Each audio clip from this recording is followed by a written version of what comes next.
Good morning students. बच्चों, आज हम हमारा पाठ चल रहा है फ्लाइंग टुगेदर, इकट्ठा उड़ना, किस तरह से वो पक्षी जो है वो इकट्ठे उड़े। और आज हमारे साथ में हैं हमारे सर सुरेंद्र सर हैं, और हम जो है आज इसका MCQ करेंगे। MCQ क्या होता है? क्वेश्चन जो है आपकी, जैसे अवसर ऐप है, अवसर ऐप में क्या होगा बच्चों, अवसर ऐप में आपको इसी तरह से 4 क्वेश्चन होंगे और 4 क्वेश्चनों में से आपको एक पर निशान लगाना है या आपको सीट दी जाएगी उसमें निशान भरना है, तो वो आप काम करेंगे। तो अब हम हमारा फ्लाइंग टुगेदर का हमारा जो अब ये लास्ट पार्ट है, इसमें हम करेंगे। बच्चों देखें, पहला प्रश्न दिया हुआ है, वेयर डिड द गीज लिव, कि ये जंगली बतख कहाँ रहते थे? इन ए केज, पिंजरे में, इन ए बिग ट्री, एक बड़े पेड़ में, इन ए जू, एक चिड़ियाघर में, या इन ए रिवर, या एक नदी पे। कहाँ पर रहते थे? हमें पता है क्या सी है ना इसका आंसर, कि ये एक बड़े पेड़ पर रहते थे, तो उस आंसर इसका हमने क्या लिख दिया? सी। उस उत्तर क्या आएगा? ये ए, ये बी, ये सी और ये डी, तो सी हमारा उत्तर आ जाएगा। अगला है हमारा दूसरा प्रश्न है, who advised the geese in trouble, कि ट्रबल में, मुसीबत में उन गीज को सलाह कौन देता था, या ट्रबल में, मुसीबत में उनको बतखों को सलाह किसने दी?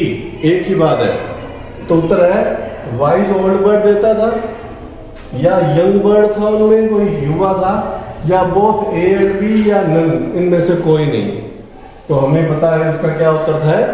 ए, वाइज ओल्ड बर्ड, उनमें से एक बूढ़ा बुद्धिमान पक्षी था जो इनको सलाह देता था।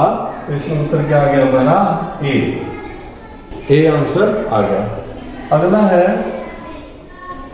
सर, यही है ना? Yes sir. कंफ्यूजन। तो तीसरा है, ए ग्रुप ऑफ गीज इज कॉल्ड, कि जब गीज का ग्रुप हो, हमने पढ़ा था ग्रुप, अलग अलग ग्रुप होते तो उनको क्या बोलते हैं? तो ग्रुप ऑफ गीज को हम क्या बोलते हैं? बंच, गुच्छा बोलते हैं, क्राउड, भीड़ बोलते हैं, फ्लोक, झुंड बोलते हैं, या टीम बोलते हैं। तो हमें पता है कि गीज का अगर झुंड बोलते हैं, गीज अगर कई इकट्ठे हो तो इसका उत्तर क्या आएगा? सी। तो आंसर आ गया सी। अगला है सर, एक मिनट। हाँ जी सर। एक ग्रुप ऑफ गीज कहलाता क्या है? फ्लॉक। यदि सर हम बंच, क्राउड और टीम भी सुनते हैं, हाँ जी, ये किन किन का ग्रुप होता है सर? हाँ जी, बहुत बढ़िया सर ने पूछा। हमने बताया कि अगर अंगूरों का ग्रेप्स, अंगूर है आदि, अगर कोई फूलों का अगर है तो वो गुच्छा हो तो हम उसको बोलते हैं बंच। अगर पीपल है, लोग हैं, काफी है, तो उसको हम बोलते हैं भीड़, जिसको हम कहते हैं क्राउड बोलते हैं। अगर जिसमें टीम है, टीम के अंदर क्या होते हैं? प्लेयर होते हैं। अगर प्लेयर ज्यादा हो तो उसको हम क्या बोलेंगे? टीम। और अगर गीज अगर झुंड में है तो हम उसको क्या बोलेंगे? फ्लॉक। ये हमने वन वर्ड सब्स्टिट्यूट के लिए हमने कॉमन जब नाउन किए थे तो आपने इस हमारी किताब में किया भी था, तो वही है हमारे। ठीक है sir, thank you sir. Welcome sir ji. तो अगला है, what is the opposite of word wild, कि जंगली वाइल्ड वर्ड है, इसका अपोजिट क्या होता है? डोमेस्टिक, जू, होम और नन। डोमेस्टिक होता है घरेलू, जू होता है चिड़ियाघर, होम होता है घर, नन मतलब कोई नहीं। तो वाइल्ड होता है जंगली, डोमेस्टिक क्या होता है? एक होता है जंगली पशु और एक होते हैं पालतू पशु, जिनको हम घरों में पालते हैं। तो वो घरेलू, डोमेस्टिक, जिसको हम घरेलू कहते हैं, तो उत्तर क्या आएगा? ए, डोमेस्टिक। डोमेस्टिक का हिंदी क्या होती है? घरेलू। डोमेस्टिक, कुछ डोमेस्टिक सुनते हैं कई बार, और कई बार हम वाइल्ड सुनते हैं। हाँ जी, हाँ जी, ये एक दूसरे के अपोजिट हैं। कुछ जो एनिमल्स होते हैं वो हमारे घर में भी दिखाई देते हैं, और हम जंगल में भी देखते हैं, वाइल्ड में भी देखते हैं। बिल्कुल। तो क्या ये दोनों में हो सकते हैं? हाँ, जैसे कुत्ता है, अगर वो जंगल में है तो वो वाइल्ड डॉग है, अब जैसे गीज है, वाइल्ड गीज क्यों कहा गया? लोग घरों में बतखें पालते हैं तो वो डोमेस्टिक गीज हो जाएंगी। एक है तो गूज हो जाएगा। अगर वो वैसे अगर आप देखो जैसे भैंस है, जंगली भैंस भी होती है, हमारी सीधी भैंस भी होती है, तो अगर वो जंगल में घूम रही है भैंस तो वो जंगली भैंस है, वाइल्ड बफेलो है। और अगर घर में हमने इसको पाल रखा तो वो हमारी डोमेस्टिक बफेलो। ठीक है सर, जो या कहने का मतलब आपका ये है कि जो घर में होते हैं, हाँ, जिनको हम पालते हैं, बिल्कुल सर, वो डोमेस्टिक होंगे, और जिनको हम पालते नहीं या जंगलों में जिनका विकास होता है, हाँ, उनको हम वाइल्ड कहेंगे। थैंक यू सर जी। अगला सबने बहुत ही बढ़िया क्वेश्चन पूछा। 5वां है, विच word is collective noun? Collective मतलब समूहवाचक संज्ञा। कलेक्टिव नाउन क्या होती है? समूहवाचक संज्ञा। जो हमने की थी हमारे इस वीडियो के अंदर, एक में हमने कलेक्टिव नाउन के लिए अलग ही वीडियो बनाई थी, आपने देखी होगी सभी बच्चों ने। तो army, which word is collective noun? Army, soldier, goat और लॉयन। आर्मी होती है सेना, सोल्जर सिपाही, गोट बकरी, लॉयन होता है शेर। तो हमें पता है कि कलेक्टिव समूह किस में है, तो हमें पता है कि आर्मी में किसका समूह होता है? सोल्जर्स जब एक से ज्यादा इकट्ठे हो तो वो क्या कहलाती है? हमारी आर्मी। तो उत्तर क्या आ जाएगा? ए। नेक्स्ट है हमारा, माई बर्थडे फॉल्स डैश जून 26। आपको ये बताया था बच्चों कि जब एक तारीख दे दी जाए, स्पेशल तारीख दे दी जाए, तो उस कंडीशन में हम क्या लगाएंगे? हम इसको कहेंगे, हमारा इसमें क्या आएगा? ऑन। ग्रुप आंसर क्या आ जाएगा? डी। ये जब हमने प्रेपोजिशन की थी, इनटू का मतलब अंदर होता है, इन का मतलब जो है वो अंदर होगा। एट जो है हम किसी चीज के लिए या जैसे हम ये कोई स्टेशन है, कोई पर्टिकुलर कोई जगह होती है तो उसके लिए हम ऐड का प्रयोग करते हैं। यदि ये जून 26 नहीं होता, कोई एक्स्ट्रा डेट वगैरह होती जिसमें मंथ साथ में नहीं होता, तो हाँ, क्या होता? जैसे अलग अलग है ना, ऑन का भी हम यूज कर सकते हैं। जब स्पेशल जब कोई समय ना लिया हो तब हम ऑन का भी यूज कर सकते हैं।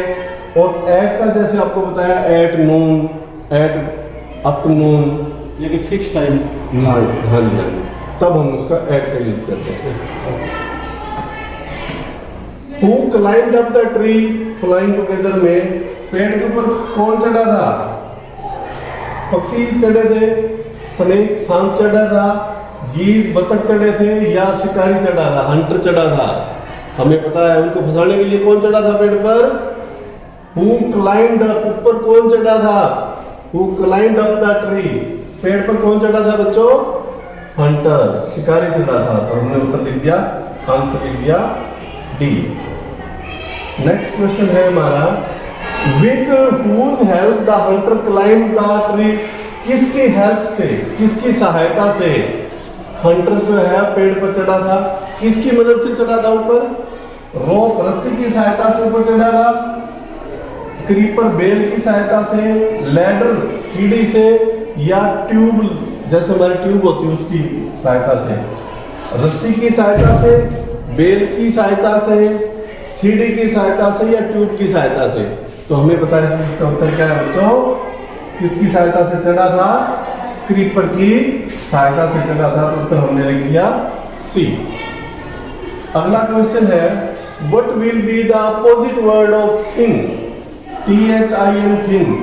ये जो थिन वर्ड है, इस थिन वर्ड का अपोजिट क्या होता है? थिन वर्ड का अपोजिट, थिन का मतलब होता है पतला।